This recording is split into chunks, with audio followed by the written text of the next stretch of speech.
Hello guys, welcome to React Today, part of the World's Way Out project. 20 years ago, on September 11, 2001, a Tuesday morning, I was a host for an important radio station in Bogota, Colombia, South America. And I was the host of the news. That early morning I was just doing what I do, which is to make sure that all the news are ready, make them happen, and turn on CNN in order to have news from other outlets and see if we can update any new information, as is the duty of any host when it comes to read and give information to the public. That same moment, when I turned on the signal for the CNN, there was the Twin Towers on the screen. One of the towers was in flames. The other tower was intact.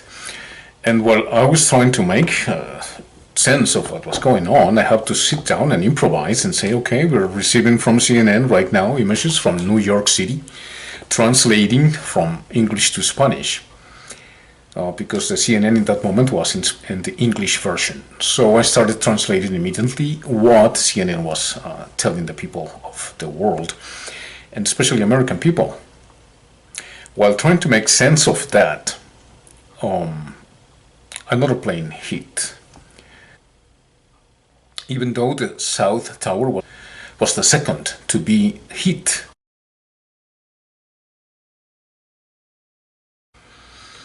What happened after is that I started translating what they were saying, and I was trying to figure out what happened with the Twin Towers. It was scandalous for me and as everybody else in the world to see the symbols of the most important country in the world, powerful country in the world, the most filled with security agencies that has influence in other countries in the world. How come this could happen? So I thought it was an accident like everybody else. Boom, by another plane. That's what I remember, like most of us remember, the second plane crash. You know, even though the South Tower was the second one to be hit, it was the first one to come down. And I was very worrisome about it, and started translating whatever they said. It was terrorist attacks. I was not sure it was narco traffickers attacks, etc., which in the end happened to be related to this issue. But what was important for me and for us and for the country was to find out what was going on in the United States with the attacks on the Twin Towers. I was puzzled by it for many years, and I'm not that puzzled anymore. But in order to find out what the realities are after 20 years of the anniversary, just last week, on Saturday last week, it was important for me to say something about it, because it was something that stuck with me for many years. And after watching documentaries, after reading plenty of books, after finding out after over the years why Dick Cheney and George Bush are still giving explanations and what happened, and the FBI report that came just recently, which doesn't explain anything at all. It's just based on the same 9/11 Commission and the same deals, may I say, that the public corporations and media in the United States have with government, which is you say what we told you to do and say, and we will get to that point in a few minutes. Okay, the point is I never had peace with that, and I'm pretty sure not the families nor the families of the victims that died that day. The jumpers, with all due respect, peace be upon them, and may they rest in peace. Because what they lived is just unforgivable by whomever is responsible for those attacks on 9/11, which have consequences for us, for the country, and for the world since then. Okay, over the years we can see that 15 out of the 19 hijackers were Saudi Arabians. I don't still understand why the United States have relationships, so important relationships. Of course it has to do with oil and business as usual, but to put 3,000 people to death in that manner, to crash two planes the Pentagon, etc. Many investigations. I suggest you to read a few books regarding the investigations of the 9/11 Commission that are totally absurd in many cases. Over the years, we can come to this conclusion, but 20 years after, to find the same conclusions and to appeal to the emotional context of the interviews in those days doesn't fill up what the victims and the family of the victims in those days, including policemen and the brave policemen and of course the firefighters who died in those events, and how that affected economically the rest of the world, is something that we have to discuss. And people that are responsible with themselves, with history, and with the country, for us, for the country, and for the world, I needed to say something about it. So I spoke to one of the most important recognized people in the world that have been, of course, recognized by societies around the world as being one of the most important leaders when it comes to public opinion, which was not generated then because there was not social media, developed social media as we have it today. And that person that I'm talking about is, of course, George Galloway. George Galloway, it's remembered because Galloway testified in the United States Senate in 2005 over alleged illicit payments from the United Nations Oil for Food program. Galloway supports the Palestinian side in the Israeli-Palestinian conflict, opposes Zionism, and was involved in the Viva Palestina aid convoys. Galloway supported Jeremy Corbyn in the 2015 Labour Party leadership election and during Corbyn leadership of the party. In the 2016 European Union membership referendum, he advocated a Leave Vote campaign with the cross-party pro-Brexit organization, Grassroots Out. While before the 2019 European Parliament election, he announced on Twitter for one time only he will support Nigel Farage Brexit party. This is something that you can find in Wikipedia. Okay, that's to resume who George Galloway is, but it's just very simple. If you go to and you find out who George Galloway is, you better go to Oxford Debates and you might find who and why he established his position as who regarding foreign policy, regarding UK's policy, etc.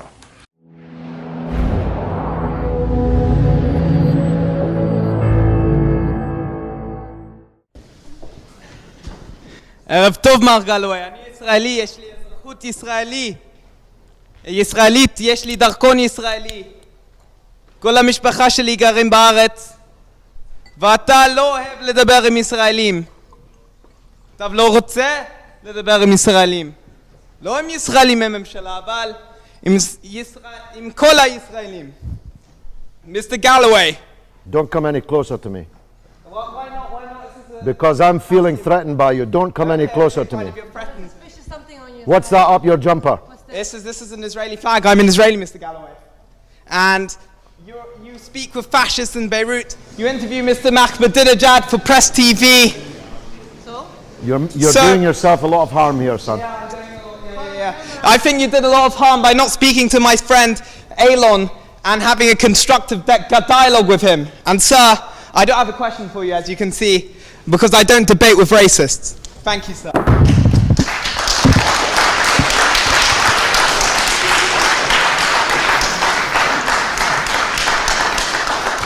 Well, it's funny, the last time I saw that flag was on Saturday.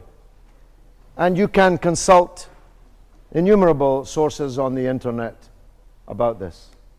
The last time I saw that flag was on Saturday in Bradford, held aloft by the English Defence League. It's there, published in many newspapers, broadcast on many news bulletins, and I think that it's come to something, that England's fascist formation finds the flag of Israel the most appropriate flag to fly.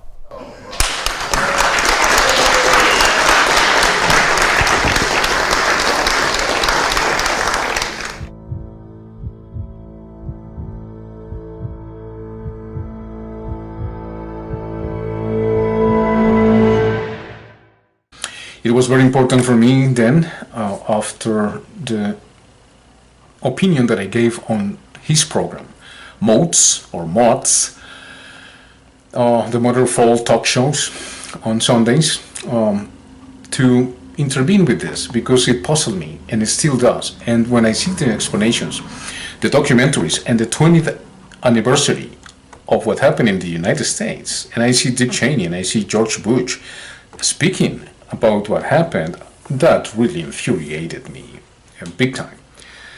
But in order to keep the control of my emotions, well, so I talked to somebody. I called somebody that might have an idea of what happened then, and that was George Galloway's program.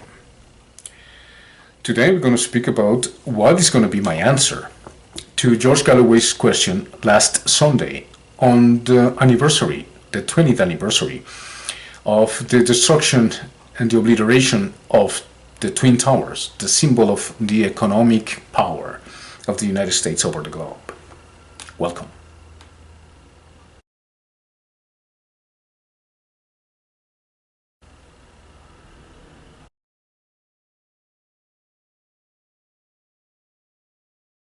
Okay, George, I wanted to speak a little bit about towers. I am a journeyman welder. I am qualified on steel. I can build the Golden Gate. I work with steel that is more than 5/8 inches thick, and I know what they can support or stand for. I'm not an engineer. I'm just a welder. But I totally agree with the Never guys say that. that. Some of my best friends are welders. Go ahead, Federico.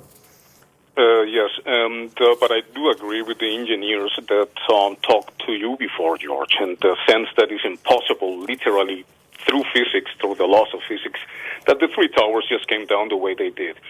And there's a hypothesis that I would like you to consider. If, to me, the laws of physics are exponentially proof that that was totally planned.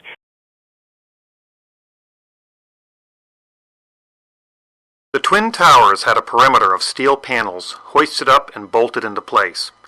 Each panel had 3 box columns about 14 inches square, cross-connected by spandrel plates. After the plane hit, the fires were burning out and cooling down. The flames on the South Tower, which appear to be getting lesser and lesser, is where the smoke is getting progressively lighter and lighter, indicating that the fire officials are getting closer to putting this fire out.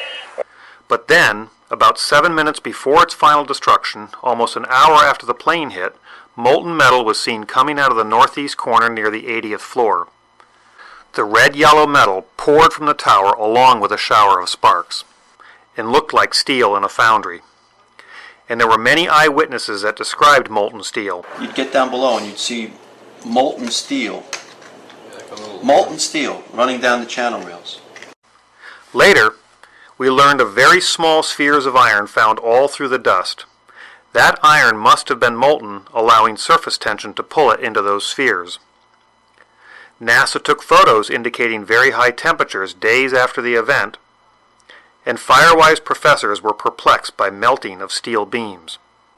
And so we have direct video evidence, eyewitness accounts, forensic evidence, photographic evidence, intangible evidence, all corroborating temperatures high enough to melt steel. The media told us the intense fire, more than the impact, caused the towers to collapse. It melted the structural steel. But there's a problem. Office and open-air jet fuel fires cannot melt steel. The National Institute of Standards and Technology said that the maximum air temperatures was about 1800 degrees or 1000 degrees colder than what's needed to melt steel. So what can melt steel and explain all the evidence? Independent scientists began to piece that evidence together, and they suggested some type of thermitic material must have been used as part of the tower's demolition. Thermite is a mix of iron oxide and aluminum, and thermate is a mix of thermite, barium nitrate, and sulfur. But NIST ignored much of the evidence of molten iron or steel. They provided their own theory for that yellow metal pouring from the tower. NIST understood that molten aluminum is silver, not red-yellow. So NIST developed a theory to explain the color issue, stating, The molten metal was very likely mixed with large amount of hot, partially burned solid organic materials, such as furniture, carpet, partitions, and computers, which can display an orange glow much like the logs burning in a fireplace. But there's a problem. Office materials like furniture, carpet, partitions, and computers are less dense and won't mix. They'll float on molten aluminum, like this coin on liquid mercury, and then burn off at those temperatures. And steel at those temperatures won't melt and would sink, and therefore won't mix with the molten aluminum. NIST never conducted any experiments to confirm their theory, but others did. Dr. Stephen Jones proved the NIST molten aluminum and furniture mix theory wrong. Then, an independent peer-reviewed report was published which found explosive red-gray chips all through the dust and positively identified as nanothermite or superthermite. Unlike conventional thermite, this stuff is a very high-tech explosive and confirmed what the independent scientists had been saying all along. But NIST refused to test for explosives or its residue and ignored standards such as NFPA 921 guidelines. The corporate media attacked all the evidence of thermitic material found. Let's watch. If thermite melts through this steel column, the theory of a thermite-controlled demolition may have some validity. While the truthers insist that more explosive super thermite could have been used in the tower demolitions, testing conventional thermite can illuminate this physical process and answer a simple question. Can thermite of any type burn through steel beams?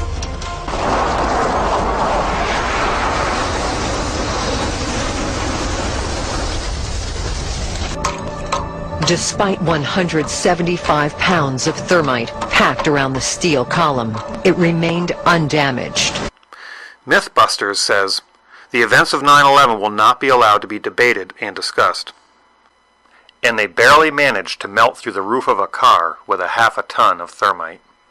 And the debunking websites say, the thermite would have also needed to cut sideways. Not an easy feat for thermite. You see, it's a powder which burns chaotically. Maybe with some device, but no working device has been proven to me to work to cut a vertical column. So we are led to believe that thermitic material cannot melt steel, cut steel horizontally or vertically, and would take massive amounts to do any real damage. So who's right in this great thermite debate? NIST and the media? Or the independent researchers and scientists who stand nothing to gain? It's time we conduct our own experiments to answer these questions. Can thermitic material melt steel? Can it cut horizontally or vertically? And does it take massive quantities to do any real damage? Many wide-flange beams were also used in the construction of the towers, connected in a variety of ways. Could thermite cut or weaken such a connection? Using the same beam from my eutectic steel video and another 12-inch beam, I proceeded to make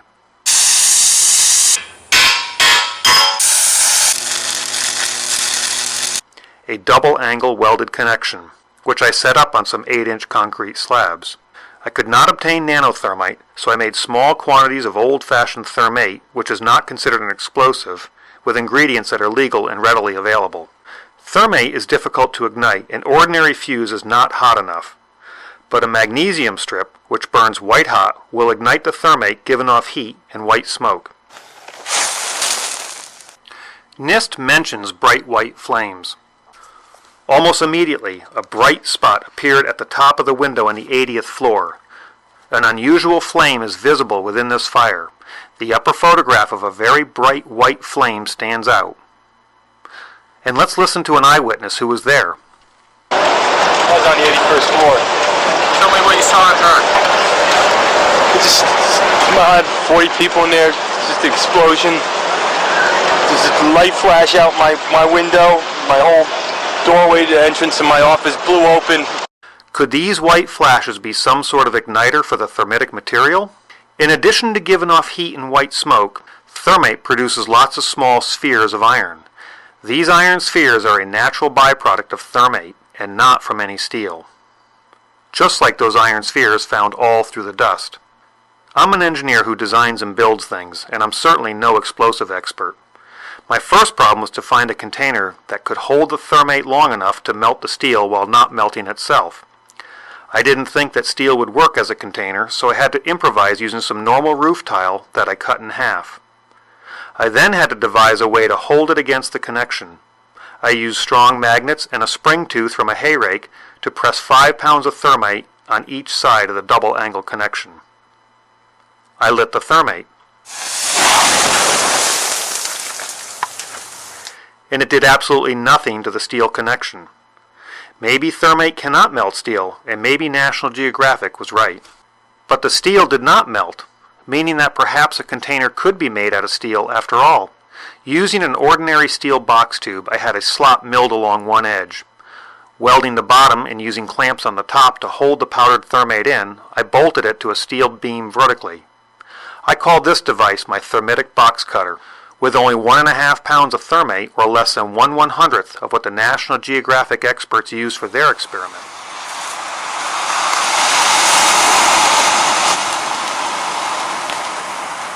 Not only was I able to melt steel, but it also sliced a vertical cut. So I made a slightly larger thermitic box cutter and used 2 3/8 bolts drilled and tapped on one side of the connection.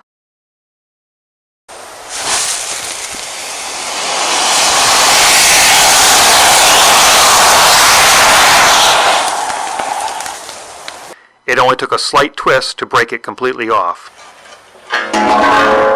I noticed as the thermite burned, it tended to lose its cutting power, perhaps because it could expand into the area where the box cutter previously burned. So I built a piston-driven box cutter using a compressed car hatch piston. I added sheets of tungsten to minimize the burnout and allow the piston to slide better. I then bolted my contraption to the flange of the column and ignited the white-hot magnesium.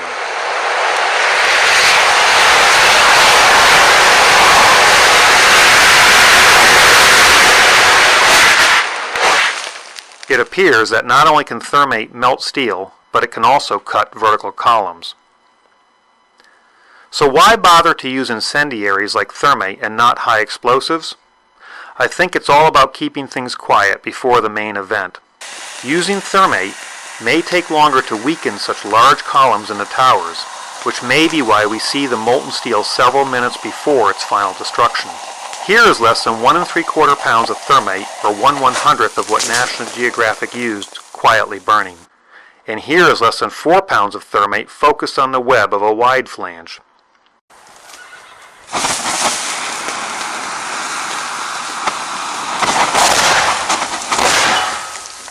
Which can also be set up on a vertical column. The web was reduced in thickness, with gaping holes, thinned to almost razor sharpness, with a Swiss cheese appearance. NIST rarely mentioned explosions except to say that they didn't exist. Instead, they used the politically correct terms pressure pulses and dust puffs. Repeated pressure pulses. The sources for the pressure pulses and/or dust puffs are unknown. A series of pressure pulses. Perhaps we are seeing a pressure pulse in this video. Rather than using a mechanical piston to maintain volume, I segmented my box cutter with steel plates hoping to get a more uniform burn, but got some unexpected results. Can thermite make pressure pulses and/or dust puffs? I guess it can. But why waste all that thermite and energy cutting the columns? Why not attack the weakest areas instead? Can thermite cut bolts? I guess it can. But what if just the head of the bolt is exposed rather than the nut and the threads? Can thermite be configured to cut just the bolt head? I guess it can. And without any evidence on the other side. I don't think that something like my piston-driven box cutter was bolted to the office walls, or trash bags full of thermite used. It's more likely that any pre-weakening thermitic material were hidden inside the perimeter box columns. I had a replica of a segment of the WTC box columns made up. And like the Trade Center iron workers, I bolted the segments together. And made 2 sets of my 2 bolt blasters, placing them in the access hole. Let's listen to another eyewitness. like it sounded like gunfire.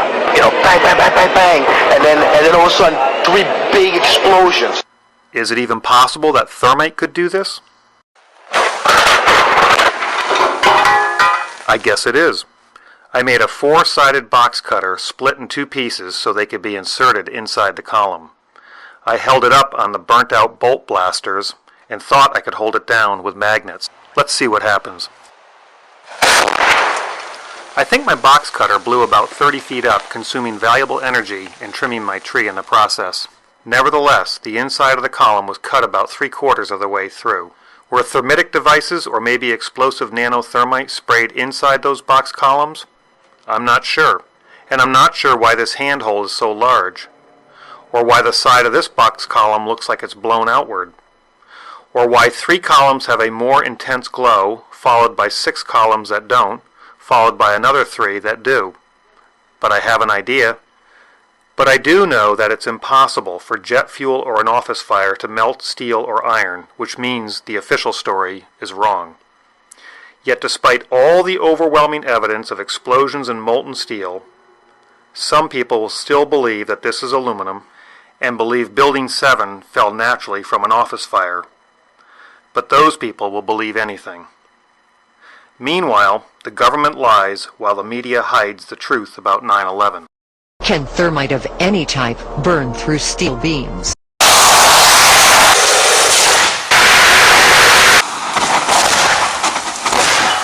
I guess it can. Isn't it time we use physical science rather than political science to investigate 9/11? How come Dick Cheney, how come George Bush in 20 years didn't have any answers about what happened in this case when the laws of physics proves? Well, they're definitely hiding something, probably a lot of things, Federico. What you're going to see now is the opinion that I have, the hypothesis that I presented to him, that is, of course, hypothesis and a question that has not been answered over 20 years. That question is, what are the accomplices? Who are the accomplices in the United States for such intelligence apparatus? In the United States, more than 14 or 15 intelligence agencies, not to discover what was going to happen. So, in the matter of the question of how would you answer, Federico, how would you answer the fact that they needed to crash 2 planes in the towers, plus the demolition factor that he apparently doesn't agree with, despite the scientific proof. And I told him I totally, as a welder, recognize that that is impossible, not only according to the laws of physics, but in my experience as a welder working in demolition, because I work in demolition, and I worked, and I'm talking about real steel demolition. For example, the buckets, the 48 tons buckets that the industry uses here in Canada.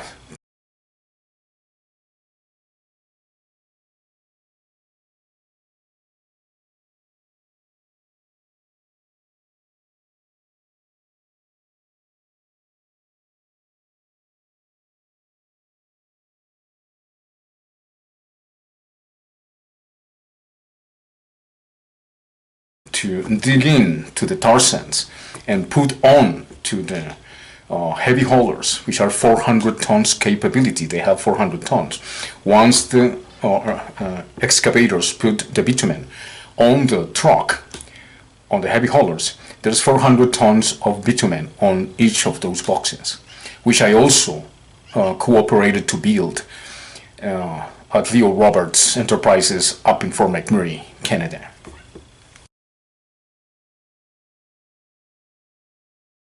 So yeah, I have a little experience on that, and that was the answer. Through the laws of physics, it is impossible, and especially if you know your steel. You know, working in demolition, for example, I had to cut 1 foot steel wide.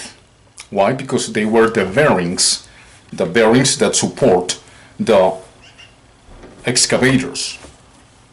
Those bearings that support the excavators in order to move up and down has bearings. Those bearings are this wide, a foot long or more.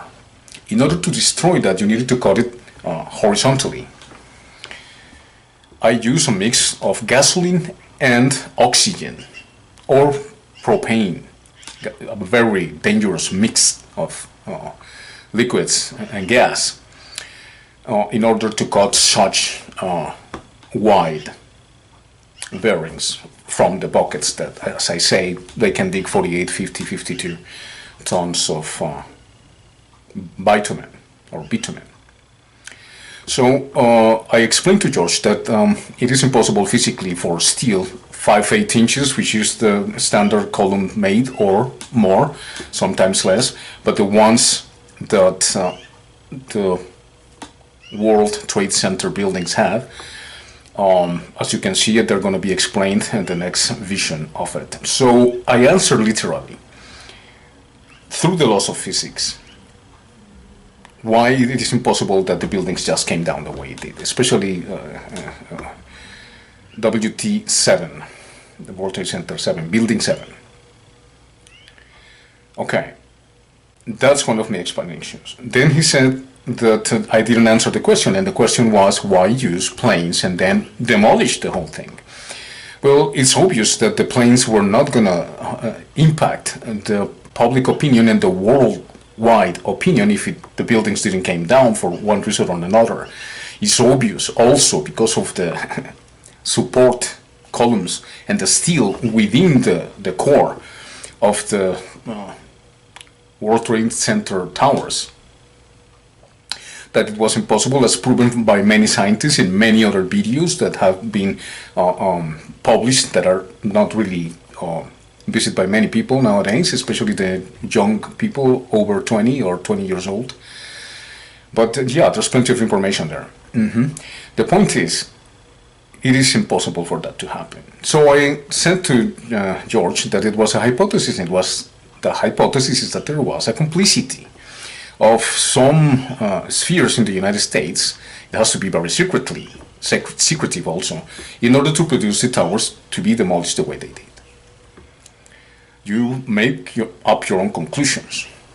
But since I saw the towers came down on that, as a host on the media, in that radio station, I never had peace in my heart.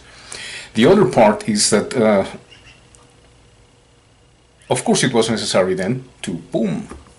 That was the terror attack itself, in order to justify the terrorist attacks from Afghanistan and whatever. 15 hijackers were, 15 of the 19, I correct here, 15 of the 19 hijackers were Saudi Arabians. We have best interest with Saudi Arabia, if you want to know why. It's about money and business as usual. But there's many journalists that disagree with that point of view. And why should we cut ties with Saudi Arabia? It's a matter of debate for you if you're interested in watching those debates. Sure, it is important for us, for the country and for the world to know why.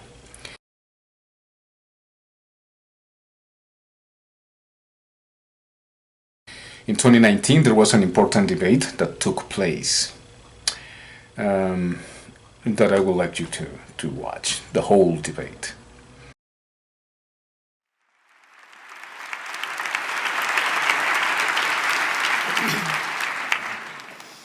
Hello and welcome. Welcome to the Emmanuel Center on this cold, wintry night here in London for what I am sure will be an impassioned Intelligence Squared debate. Absolutely fantastic that we have pretty well a full house tonight to debate the motion, the West should cut ties with Saudi Arabia.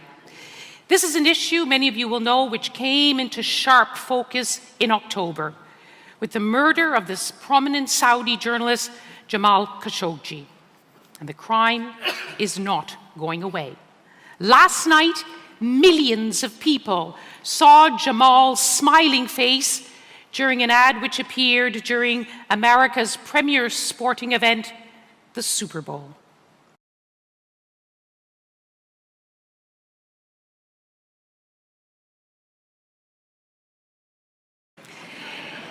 Our first speaker for the motion is Mehdi Hassan, known, I'm sure, to many of you. Prominent journalist, outspoken broadcaster, a star of Al Jazeera television. He's the host of Upfront and Head to Head. He is also a columnist for The Intercept. He's host of the Deconstruct podcast.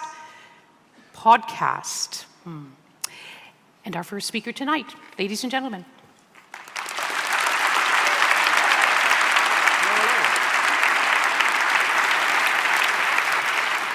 Ladies and gentlemen, good evening. I stand before you tonight to make the case for the motion. And as I do, a number of names and faces flash through my mind.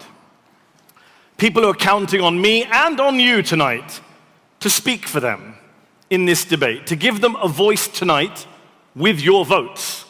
Lujain al-Hathrul, for example, a young women's rights activist who was jailed in 2014 for trying to drive her car in Saudi Arabia.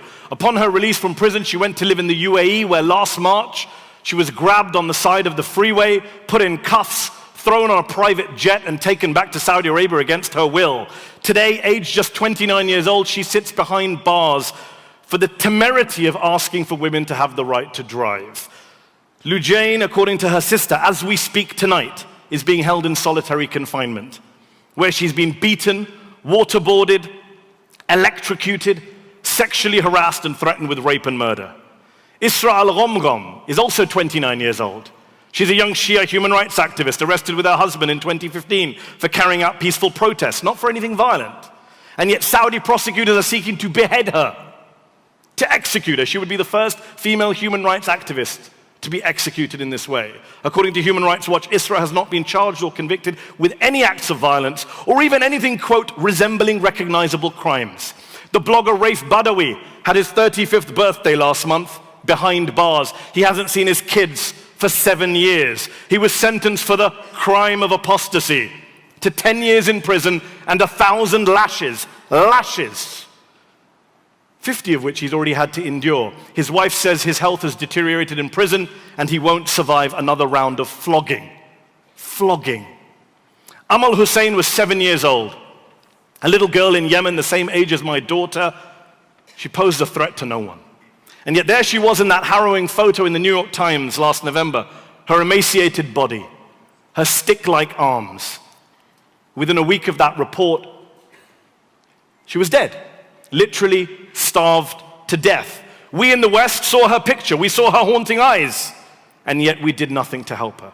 We've done nothing to help the other 1.8 million severely malnourished children in Yemen who are suffering from a famine and a cholera crisis caused by a Saudi-imposed blockade.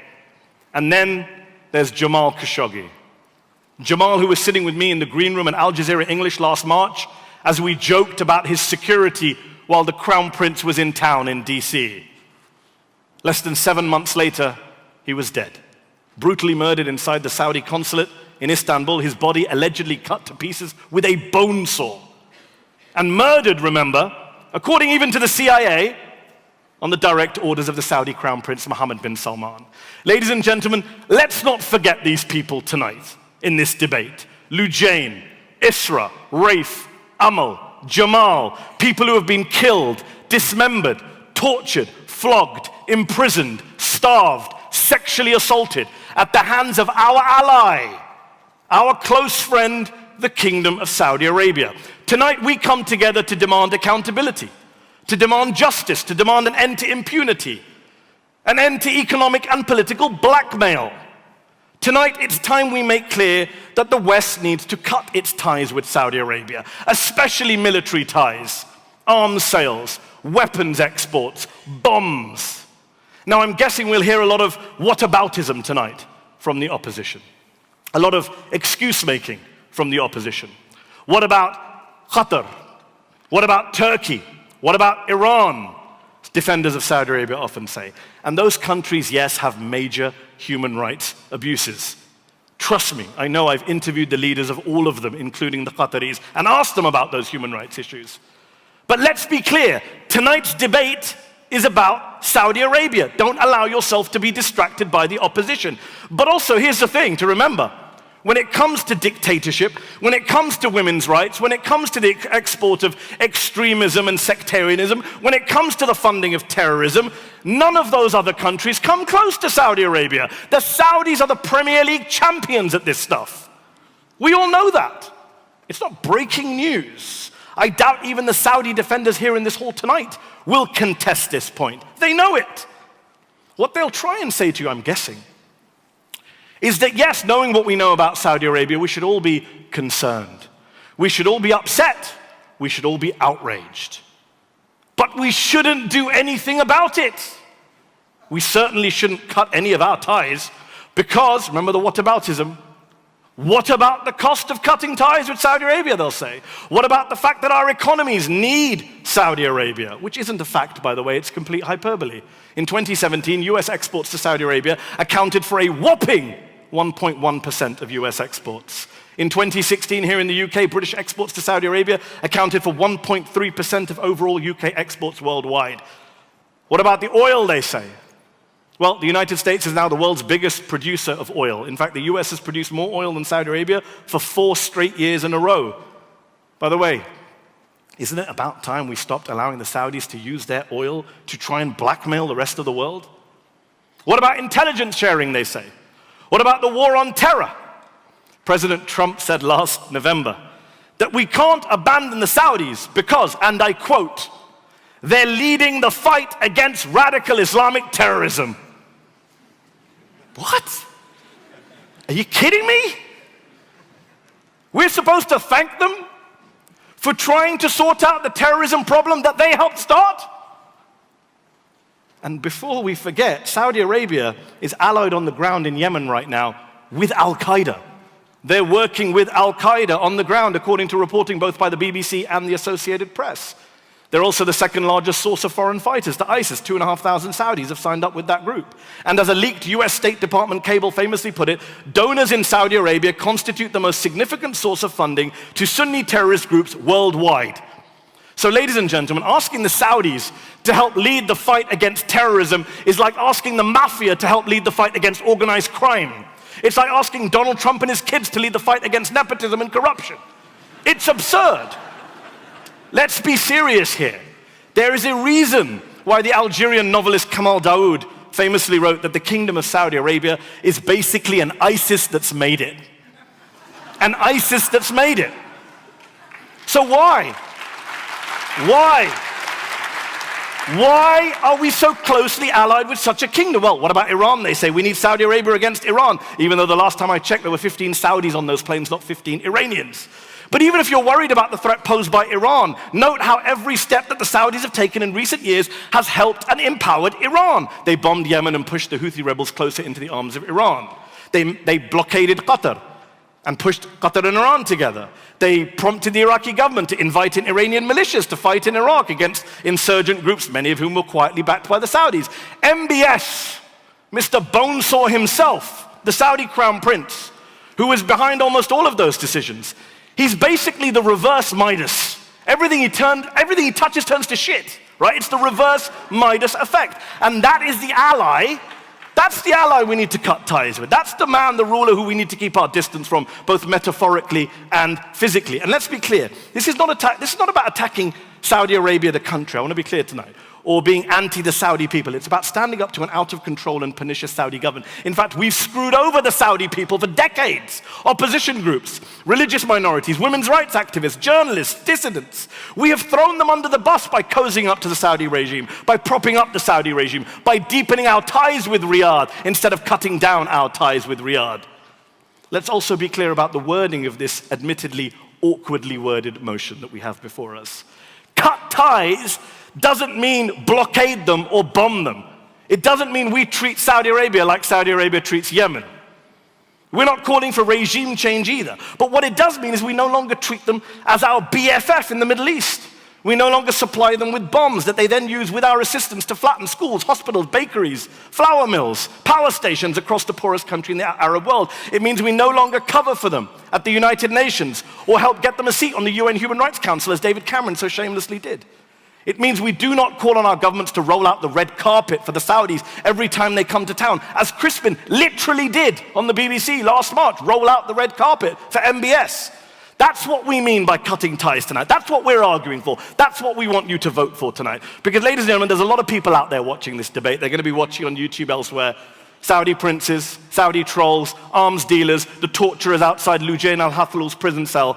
We need to send them a message that tonight we draw a line in the sand and we say no more. We will not allow you to thumb your nose at international law. We will not allow you to ignore basic global norms of decency and human rights. We will not allow you to get away with cold-blooded murder in Istanbul. We will not allow you to strangle an entire country and create the biggest humanitarian crisis in the world. Ladies and gentlemen, you all know full well that it is well past time to draw that line in the sand, to cut ties with Saudi Arabia, to stop treating them as an ally, a friend, when they are none of the above. Send that message tonight. Vote for the motion tonight. Thank you very much for your time.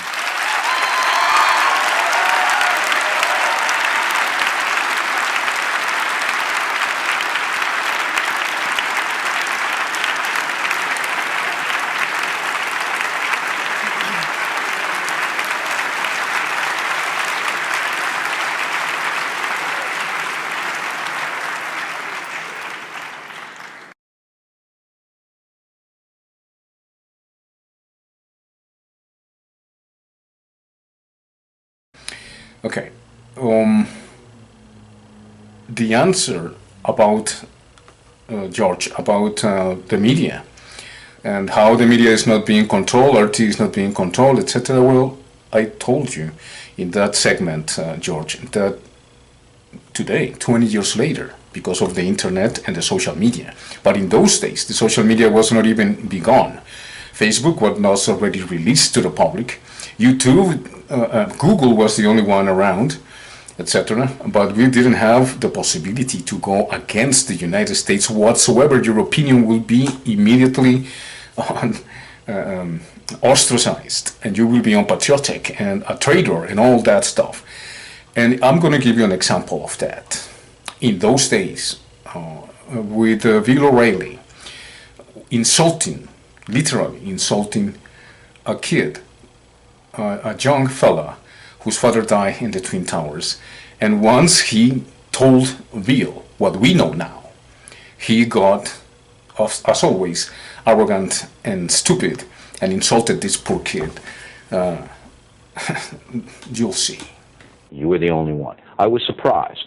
And the reason I was surprised is that this ad equates the United States with the terrorists, and I was offended by that. Well, you say, I remember earlier you said it was a moral equivalency, and it's actually a material equivalency. And just to back up for a second about your surprise, I'm actually shocked that you're surprised. If you think about it, our current president, who I feel and many feel is in his position illegitimately by neglecting the voices of Afro-Americans and a Florida coup, which actually somebody got impeached for during the Reconstruction period.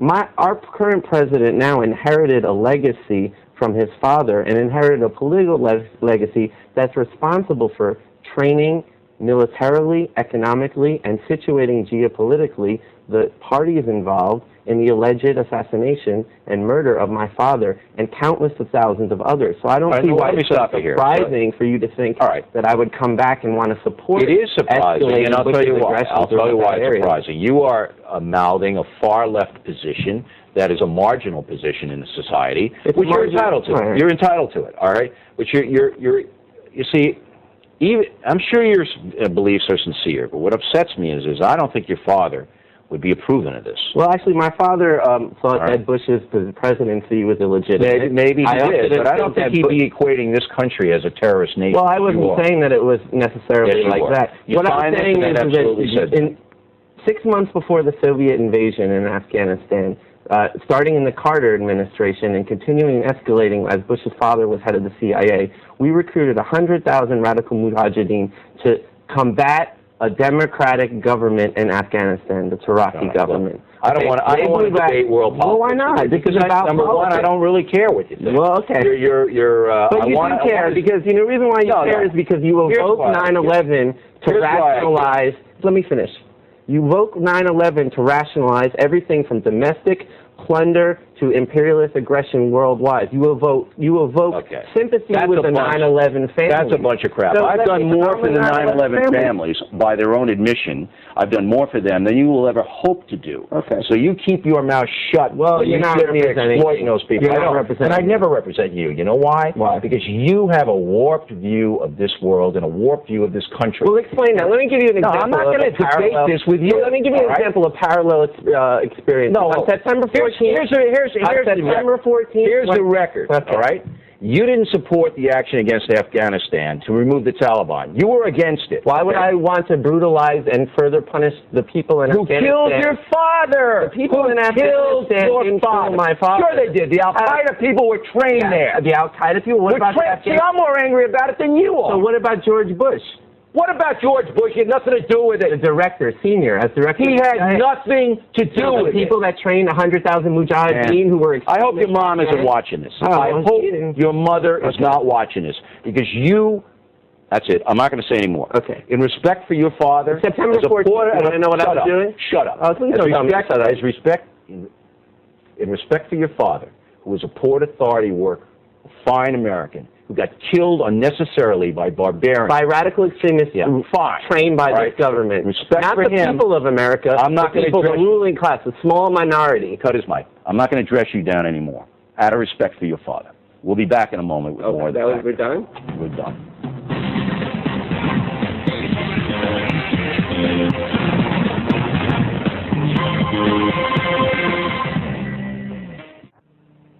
You're watching the #1 program on cable news. Enter the No Spin Zone on the O'Reilly Factor, the most powerful name in news. Fox News Channel.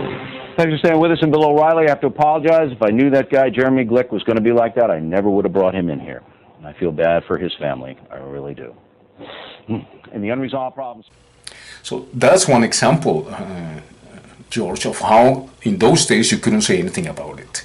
Even though today, the same explanations that they have given us, like the FBI files that they just showed us recently, has no document that the FBI released with George Biden and the presidency. They said, okay, well, we're going to release some documents. They say nothing new regarding the events of 9/11 and according to the explanations of the 9/11 Commission, etc. Not to mention there are people that already said to the White House that there was the possibility of 2 planes crashing the World Trade Center in those days.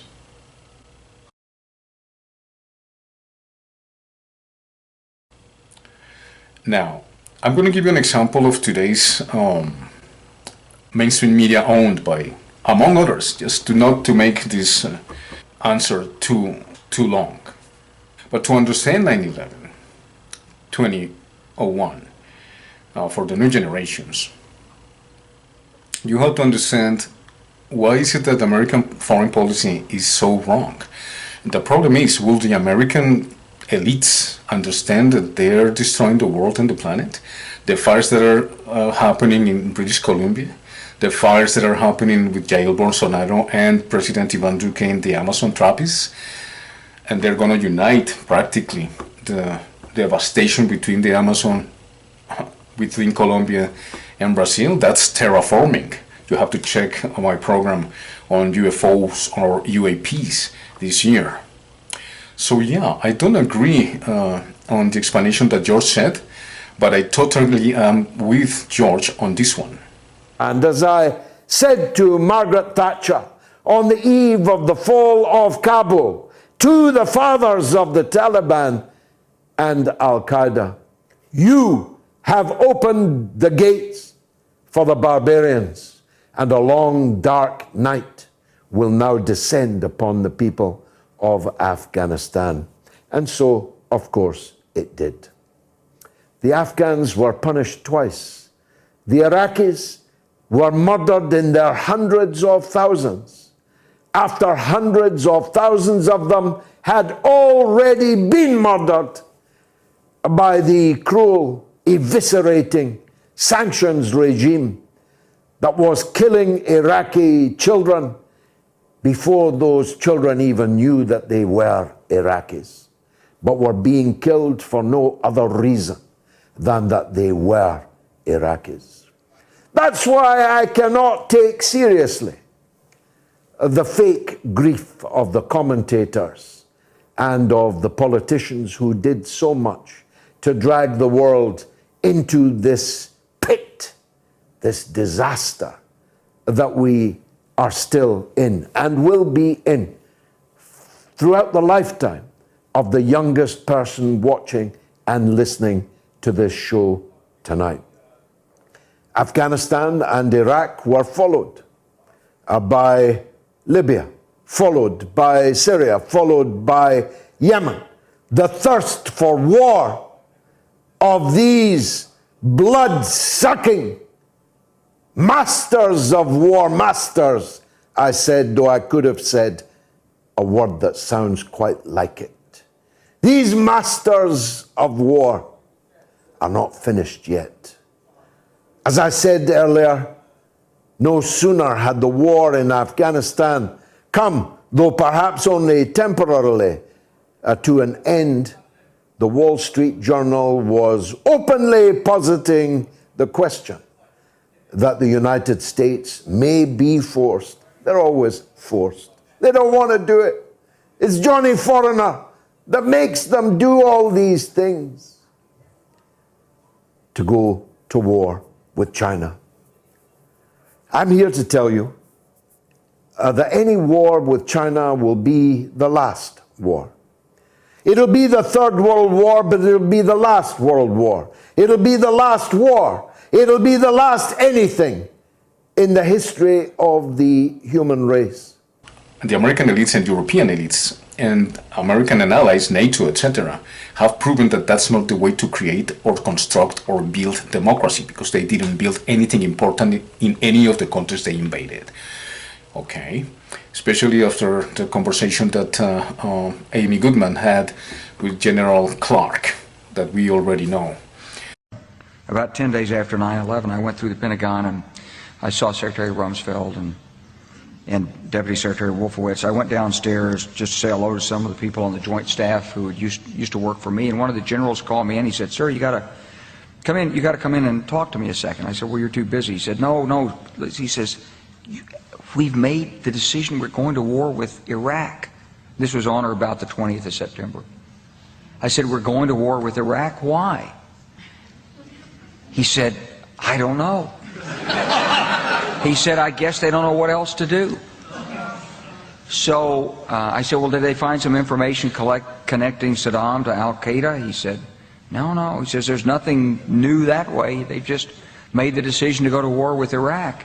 He said, "I guess it's like we don't know what to do about terrorists, but we've got a good military and we can take down governments." And he said, "I guess if the only tool you have is a hammer, every problem has to look like a nail." So I came back to see him a few weeks later, and by that time we were bombing in Afghanistan. I said, "Are we still going to war with Iraq?" And he said, "Oh, it's worse than that." He said, he reached over on his desk, he picked up a piece of paper, and he said, I just got this down from upstairs," meaning the Secretary of Defense's office today, and he said, "This is a memo that describes how we're going to take out 7 countries in 5 years, starting with Iraq and then Syria, Lebanon, Libya, Somalia, Sudan, and finishing off Iran." The truth is about the Middle East is, had there been no oil there, it would be like Africa. Nobody is threatening to intervene in Africa.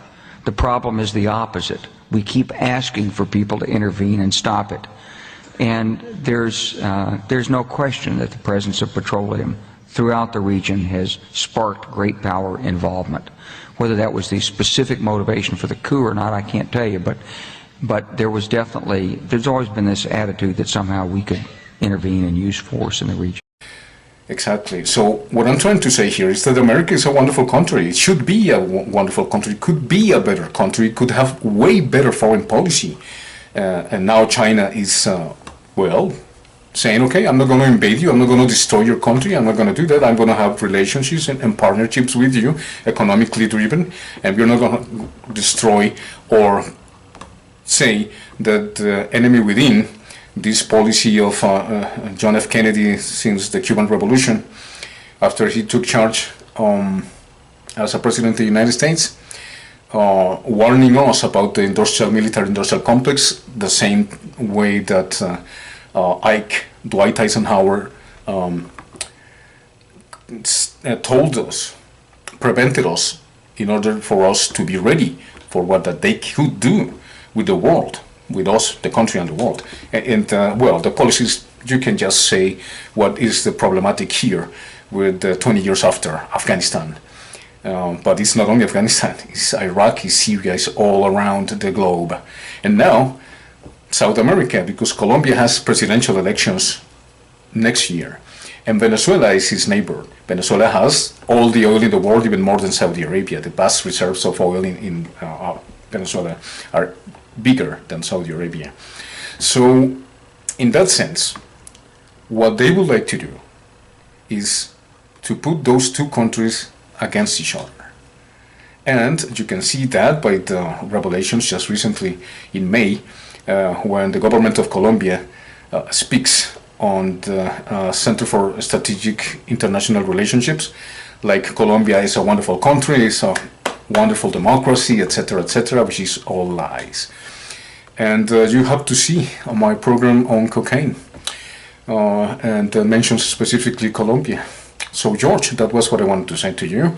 We don't have to agree, but I think scientific proof is more testimony than yours, gives us more testimony than your lack of confidence and your question, because your question has been answered itself by the laws of physics and by the elites that govern this world that are so mean, as has been demonstrated in the last 20 years, but since the Second World War, specifically, even before, but since the Second World War, against the world. I think America can do way better, can do much good in order for the world to survive, because otherwise it's contributing. If it goes to the war against China, like John Pilger mentioned in his documentary, the coming war on China, that we will not survive. And Mike Pompeo and all these people still insist on going to war against China, Russia, Iran, Colombia, and Venezuela, using Colombia to go against Venezuela, especially in the next elections. Next year in that country in South America, which is the biggest producer of cocaine, one of the most expensive commodities in the world. And check the commentaries, because yeah, there's people that hate me, but there's people that, mostly the people in the comments, agree with me. Bye, George. Hope to see you next time in the next edition of React Today, part of the World's Way Out project. Au revoir, bye-bye, hasta pronto. But again, I'm back to my two questions. If you are going to fly airplanes into these buildings, why would you need to take the utterly potentially terminal risk of seeding this building with explosives and bring it down when you were going to fly airplanes into it anyway? It wouldn't be the first time they try and accomplish something like that. You know the power that the Pentagon have on the media.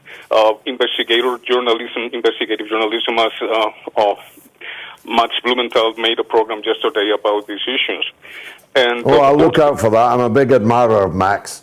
Sure, but they not only mention that, they can get away with it because they control the media. And if you see the documentary, which is a movie actually. Well, they don't control this media.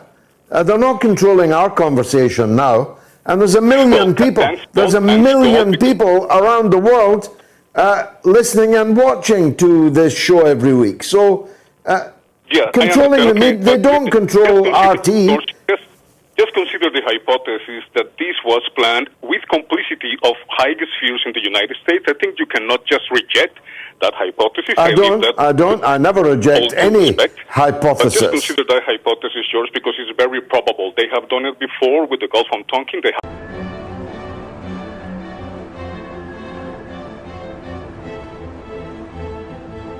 On August 2nd, the destroyer Maddox reported it was attacked by a North Vietnamese patrol boat.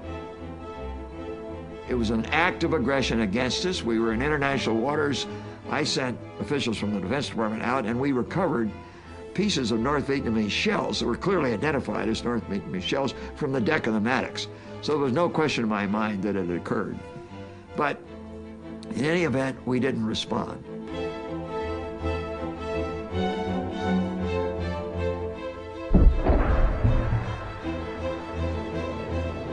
Two days later, the Maddox and the Turner Joy, two destroyers, reported they were attacked. Where are these torpedoes coming from? Well, we don't know. Presumably from these unidentified craft.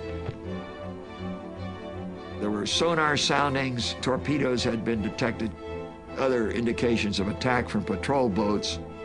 We spent about 10 hours that day trying to find out what in the hell had happened.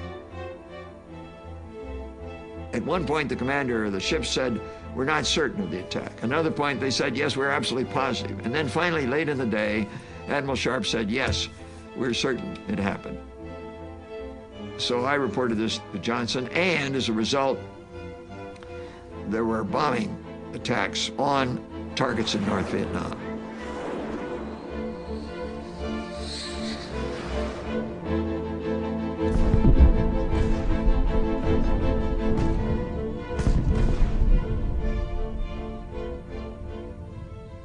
Johnson said, "We may have to escalate. I'm not going to do it without congressional authority." And he put forward a resolution, the language of which gave complete authority to the president to take the nation to war. The Tonkin Gulf Resolution. Now, let me go back to the August 4th attack.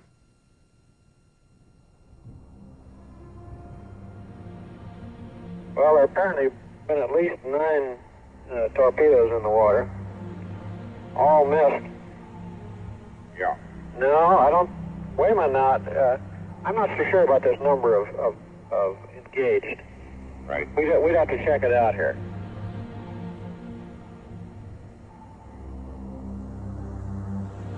He said many of the reported contacts and torpedoes fired appear doubtful. Freak weather effects on radar and overeager sonarmen may have accounted for many reports. Okay, well, I'll tell Mr. McNamara this. That's the best I can give you, Dave. Sorry. It does appear now that a lot of these torpedo attacks were from the sonar man, you see. And they get keyed up to a thing like this. Everything they hear on the sonar is a torpedo. You're pretty sure there was a torpedo attack, then? Oh, no doubt about that, I think.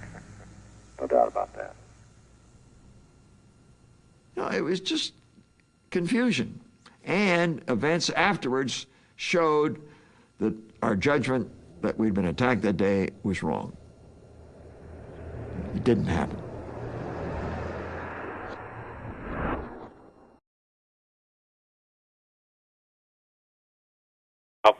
Get away with a lot of financial Yeah, but issues. They profited with the war. They profited with the war in Iraq. No, by but you're not billions of answering dollars. my fundamental point. Why do both? Why not either blow up the towers or hijack airplanes and fly them into the towers? Why do both? Listen, Why do both? George, democracy doesn't exist, not even in England. That's not what I'm asking you. I'm asking you, a welder, I'm asking you, why do both? That's nothing to do with controlling the media. It's nothing to do with democracy not existing. Why do both, Federico? Okay, nobody can literally disagree with the mainstream media, and you saw that the years after. Now we can speak, but in the years after the events, nobody was daring enough. Last time. The answer about George, about the media and how the media is not being controlled, RT is not being controlled, etc. Well, I told you in that segment, George, that today, 20 years later, because of the internet and the social media. But in those days, the social media was not even begun. Facebook was not already released to the public. YouTube, Google was the only one around, etc. But we didn't have the possibility to go against the United States whatsoever. Your opinion will be immediately ostracized, and you will be unpatriotic and a traitor and all that stuff. And I'm going to give you an example of that. in those days. You were the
Here in the United States, we're often brought up and told we don't have propaganda, that we have a hard-charging investigative press, we have this educated, skeptical, even cynical citizenry, and that if there were powerful interests trying to manage and manipulate public opinion, they would be exposed. The reality actually is just the opposite. Academics like Alex Carey and others who've spent their lifetimes looking at how propaganda works finds that it's actually in Western democracies and open societies where you need the most sophisticated sorts of propaganda. And since World War I, thanks to people like Ivy Lee and Eddie Bernays, propaganda has become a business, this business of public relations. Or as one of the firms that has often represented dictators, the Burson Marsteller firm puts it, their business is perception management, to manage public perception, public policy on behalf of their clients, whoever they might be.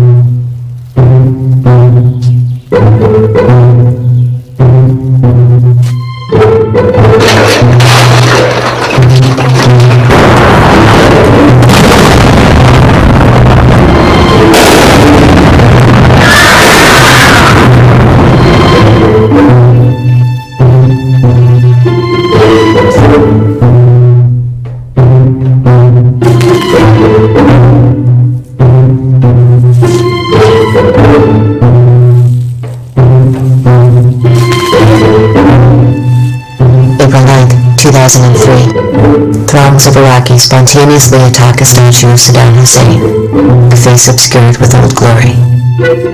Later, the stars and stripes are replaced with red, white, and black, symbolizing the transference of power from the liberators to the liberated. Defense Secretary Donald Rumsfeld describes the scenes as breathtaking. For the British Army, they are historic. BBC Radio calls them amazing, and they were, because the entire event was staged. Years after the operation, a U.S. Army report admitted that the top limb of the Saddam statue had been engineered by a psychological operations group. The document states, our TPT, or Tactical PSYOP team, saw the statue as a target of opportunity. A week earlier, another psychological operation made the groundwork for what followed. The script was for a female Rambo turned damsel in distress to be rescued by U.S. armed forces. In the situation that we're talking about here with Private Lynch, as you know, on about the 23rd of March, her 507 maintenance company was ambushed. A number of the members of that maintenance company were killed, a number were captured, and a number were unaccounted for. She being one of them. We waited 24 hours to get the cameras there to set up the whole thing to make this big rescue as Washington goes in to save her, and that she becomes an instant celebrity overnight. That story happened the same day that the tanker rolled into Baghdad. This is the same day that we shelled the Palestine hotel where the independent journalists were. The same day we blew up Al Jazeera's television station.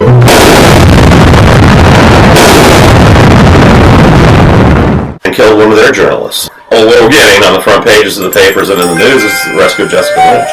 So that was a PR substitute story. Toppling the statue, they got Shalabi's group. The Rennan Group had actually formed them. The CIA paying the Rennan Group to form the Iraqi Congress as a counter group to Saddam Hussein, and they were based here in the U.S. Then they flew them over there and they shipped them into Iraq. They were the ones that were standing around the statue as, you know, a tank was used to pull it over. The Rennan Group had been around. He worked for George W.'s father, and he worked for Clinton too. His firm, he used to be a public relations press guy for Carter, and he created a PR firm that specialized in war. The head of the Rendon Group, John Rendon, denies that he is a national security strategist or military tactician. Rather, he states, "I am a politician and a person who uses communication to meet public policy or corporate policy objectives. In fact, I am an information warrior and a perception manager." Following the first Gulf War, Rendon was paid $23 million by the CIA to create anti-Saddam propaganda. Following 9/11, he was charged with public relations for the U.S. bombing of Afghanistan. Rendon is far from alone. Public relations has mushroomed into a $200 billion a year industry, with PR flacks in the United States now outnumbering journalists. Propaganda has become the primary means by which the wealthy communicate with the rest of society. Whether selling a product, a political candidate, a law, or a war, seldom do the powerful deliver messages to the public before consulting their colleagues in the public relations industry. Colin Powell presents a now typical case. He didn't choose a seasoned diplomat for the position of Undersecretary of State. Instead, he chose Charlotte Beers, known in PR circles as the Queen of Madison Avenue. Her resume includes successful advertising campaigns for Head & Shoulders Dander Shampoo, Uncle Ben's Rice, and now, Uncle Sam. You see a news show, you watch 60 Minutes or a Fox program or whatever it is, you tend to give more credibility to what you're told is journalism. If an advertisement comes on, hopefully you tend to be more skeptical of that because obviously somebody put an awful lot of money into crafting this slick TV ad and airing it. But what you probably never suspect is that that news story you just watched was also crafted by a company given to the TV station or network with the understanding that they would put their own logos on it, identify it as real journalism, and air it. Colonel Sam Gardner would eventually chart 50 false news stories created and leaked by the Bush White House propaganda apparatus prior to and during the assault on Iraq. Foremost amongst these were the lies that led to the war in the first place. It was not bad intelligence that led to the invasion, concludes Gardner. It was an orchestrated effort that began before the war and was meticulously planned to manipulate the public. In 2002, when the Bush administration was conducting its massive public relations campaign to sell the war, out of Donald Rumsfeld's office in the Pentagon, there was something now referred to as the Pentagon Pundits Program, where literally scores of former high-ranking military generals and admirals and colonels were getting their talking points for their appearances on TV news shows directly from the Pentagon. They would literally go to the Pentagon, be on phone conferences with the Pentagon, travel with the Pentagon, and then go on TV as supposedly independent sources. Although most of them were actually being paid in the private sector because these were retired military officials by defense contractors. Many of them were actually registered lobbyists for military contractors. So there's a bit of a conflict of interest right away when your bread and butter is based on being able to sell armaments and bombs and missiles, and you're supposed to be just a patriotic ex-general giving an honest opinion of what's going on. And even though that's illegal, there's no way to really stop it. And the most powerful medium to which it occurred refuses to even report on the scandal. You've got just a massive problem, and that's where we're at. There were clear warning signs long before the age of the embed. During the assault on Serbia under President Clinton, a report emerged by the Dutch journalist Abe de Vries, revealing the presence of Psy warriors working at CNN. They derived from the 3rd Psychological Operations Battalion at Fort Bragg in North Carolina. De Vries quoted Major Thomas Collins of the U.S. Army Information Service. PSYOPs personnel, soldiers, and officers have been working in CNN's headquarters in Atlanta through our program, training with industry. They helped in the production of news.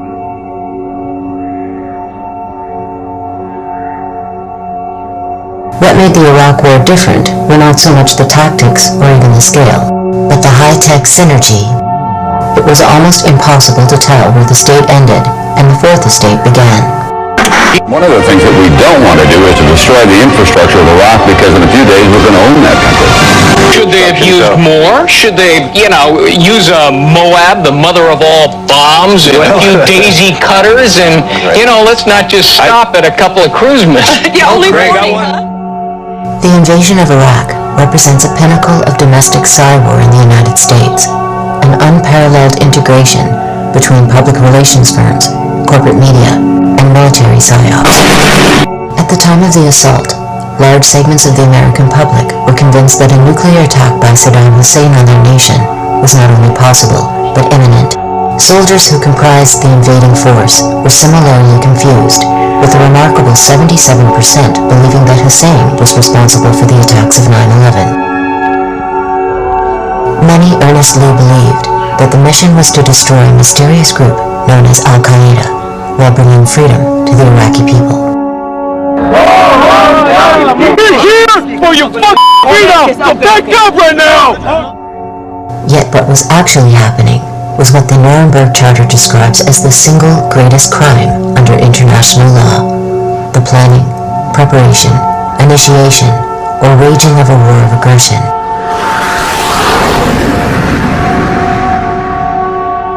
Seven years later, the results of the invasion are clear. According to The Lancet, one of Britain's most respected medical journals, approximately 600,000 Iraqis have been killed from the invasion as of 2006. By 2009, a polling agency put the number at over 1 million. 4 million Iraqis have been made refugees in their own country. Their entire society is shattered. How did the land of the free and the home of the brave arrive at a place where citizens could be manipulated with such efficiency and on such a massive scale? Our story begins in an unlikely place, a coal mine.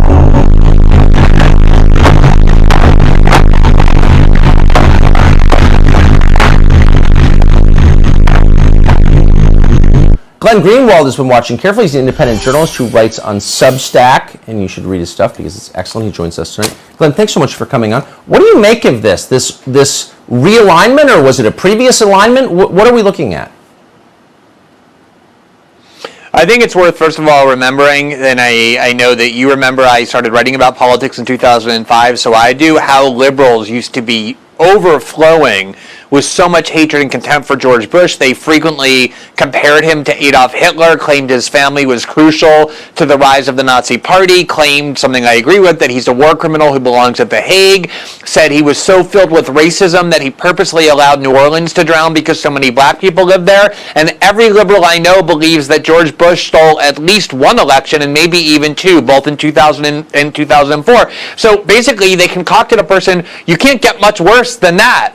And yet suddenly, in the Trump years, as he began lightly criticizing Trump, they began saying things like, you know what, I didn't agree with George Bush all the time, but I never questioned his character and his values and his patriotism. But this weekend, it turned into this love fest. I mean, they dripped with effusive praise for him because what he said there, that essentially the 9/11 attacks that he was there to commemorate are the same as the 3-hour riot on January 6th, and more importantly, that the people who did 9/11, Al-Qaeda, are similar or identical to, kind of the same foul spirit as he put it, Trump supporters essentially, and that they ought to be treated the same. A war on terror against Al-Qaeda, now a domestic war on terror against your fellow citizens, is music to the ears of American liberals because they want nothing more than a new domestic war on terror, than treating their political adversaries like the Bush administration treated Al-Qaeda. It's such a lunatic and extreme thing to say, to compare. It's like Hitler comparisons. I mean, to compare people whose politics you don't like in the United States, who haven't killed anybody so far as I know, to Osama bin Laden, why is that not instantly disqualifying just because of the overstatement? The reason is because it is a political priority, and I probably have spent more time reporting on this year than any other topic. It is a political priority of the political class to launch a new domestic war on terror. You can go back to before January 6th, to November of 2020, and see articles in the Wall Street Journal where Joe Biden was saying, my top priority as president, once I get inaugurated, will be to combat domestic extremism. Once January 6th happened, that became the pretext for doing it. Like a lot of neocons wanted to invade Iraq before 9/11. 9/11 happened, and then they got to use that as the pretext. That's what they're using January 6th. So it's demented to compare 9/11 and January 6th, but it's so central to the agenda of the security state, the Democratic Party, to essentially initiate a surveillance regime, a detention regime against people on the right who are against the establishment. And they're already doing it. They put people on the no-fly list, a kind of defining feature of the first war on terror, want to do new legislation that gives the FBI and the CIA new powers, spending lots more money on law enforcement. This war on terror is crucial to them. I think you're exactly right. And it's not just going to be people on the right. It's any dissent, anyone who opposes the regime. I think that would include you too, Glenn Greenwald. So good luck. Thank you for coming on tonight.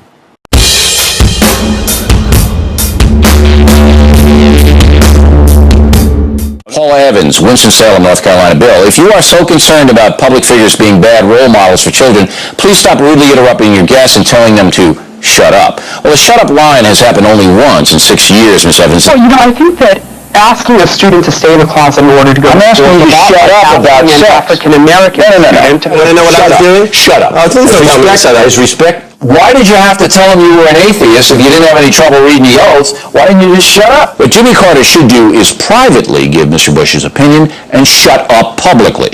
That would be best for the country. And it is our duty as loyal Americans to shut up once the fighting begins. Once the war against Saddam begins, we expect every American to support our military, and if they can't do that, to shut up. All he's got in 6.5 years is that I misspoke, that I labeled a poker war to Peabody. He writes it in his book. He tries to make me out to be No, that's shut up. No, you had your 35 minutes. Shut up.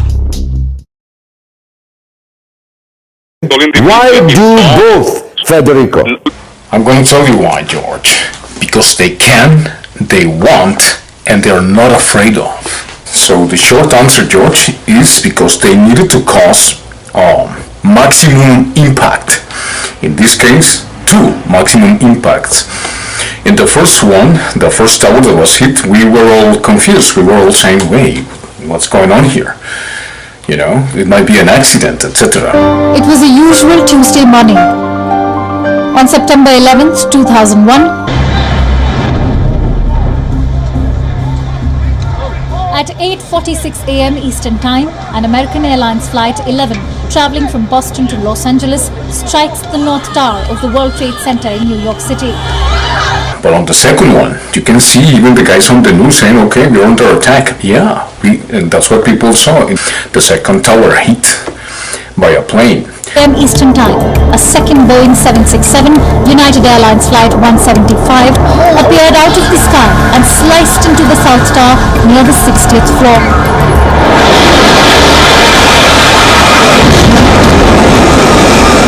following a massive explosion, the collisions showered burning debris over surrounding buildings and onto the streets below.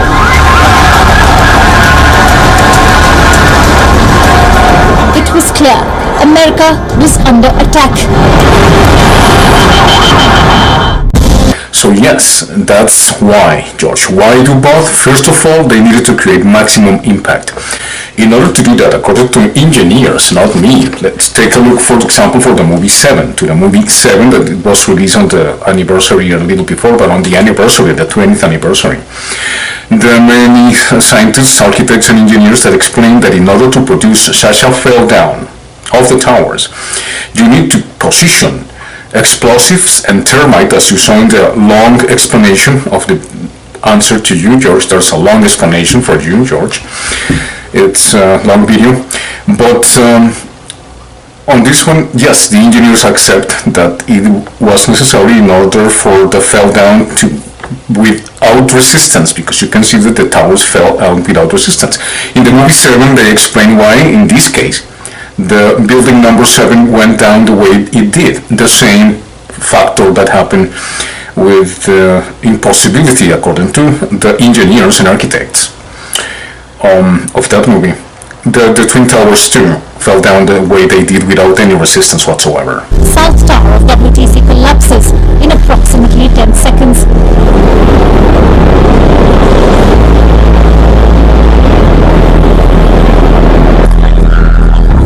When you see a not controlled demolition, the building goes sideways, fell in other buildings, etc. There's plenty of videos that I suggest you do your research on. And believe Building 7 fell naturally from an office fire.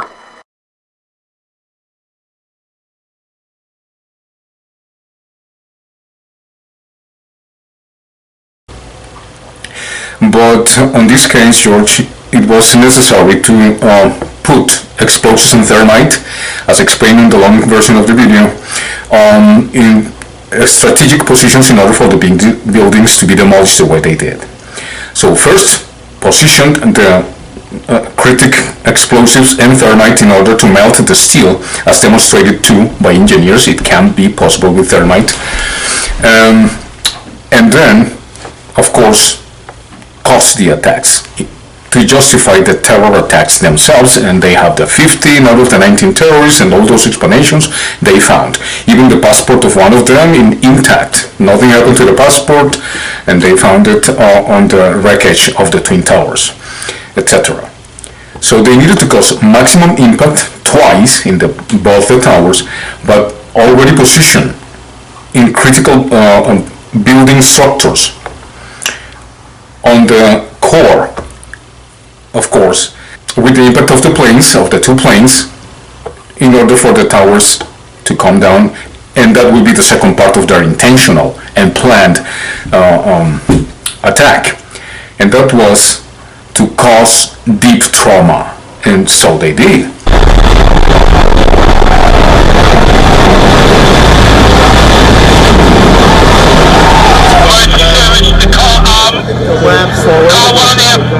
The two crashes at the World Trade Center killed 2,753 people. The Pentagon crash led to the death of 184. 40 passengers and crew members died in the Pennsylvania crash, bringing the total of victims to 2,977 that were killed in these 4 attacks. What happened after the deep trauma events, when the towers came down that nobody expected, was the third tower, Building 7. Again, take a look to Building 7, or 7, the movie that is on Amazon right now, regarding the explanation of other engineers and architects, apart from NIST, that doesn't agree with the position that they have, that the fire and furniture and everything else melt and produce, and they have computerized figures on that, but more than 2,000 architects. And listen, as a welder that I work in demolition, George, that's the answer. No, it was totally planned. They needed both of them to cause maximum trauma and, of course, maximum impact in the public opinion to justify what we already know, and that is the draconian laws that they are imposing around the world since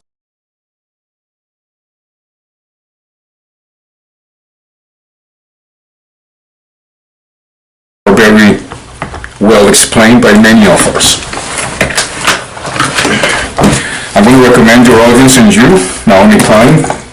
She explains very well how the draconian laws that paused after the shock and awe, which was what they wanted. Shock and awe, I will dedicate a whole chapter on that in another program.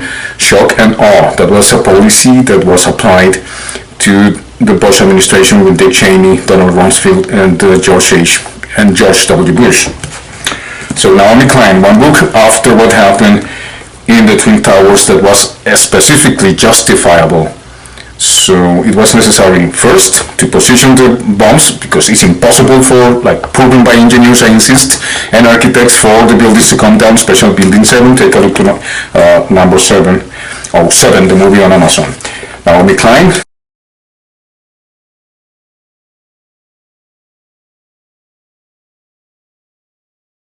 You have to read Greenwald.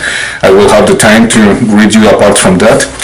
Who Rules the World is another to complement these readings and the aftermath of the 9/11.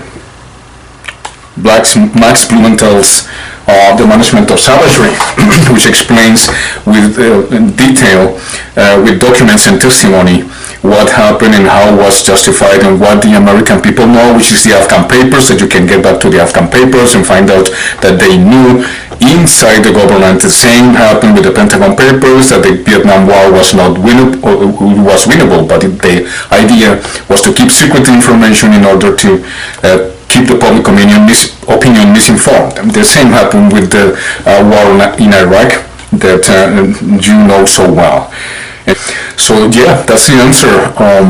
And there's another movie about the consequences of such an impact. So why do both? Because it was necessary for them. The probable complicity within the United States highest spheres on security issues, etc. As accomplices in what happened in 9/11. The authors of this planned attack on the United States to do so, because these people are mean, these people are inhuman, and these people have no regards for humanity. These people have in their minds the Georgia Stones, the legacy, and 10 Commandments that they have as an antithesis for the 10 Commandments of God. This is not a conspiracy theory, this is a conspiracy fact, what happened in the Twin Towers. So my response to you, in short, is why do both? It was necessary to cause maximum impact in the minds and hearts of the people, but especially deep trauma in order to destroy the towers. That was the plan. Who benefit from that? We already know that the military-industrial complex, as warned by Dwight Eisenhower and of course John F. Kennedy. So that's my answer, George. I hope this cooperates with you. Don't forget to watch on Netflix also the justification for Abu Ghraib and Guantanamo. The movie is called The Mauritanian. It's just examples for you to follow, audience, your audience and mine, George. So, yes, I agree. It's time to let the physical science, not the political science, do these investigations in order to find answers, and the responsible people in the United States to solve not any mystery, because it has been proven that this was planned according to science, not according to me, but according to science, and the horrible consequences that brought to the world.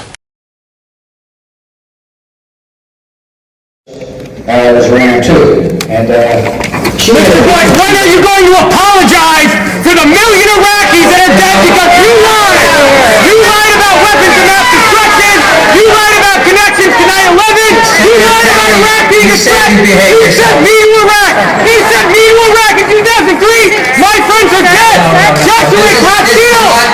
You killed people. You lied. You lied about WMD.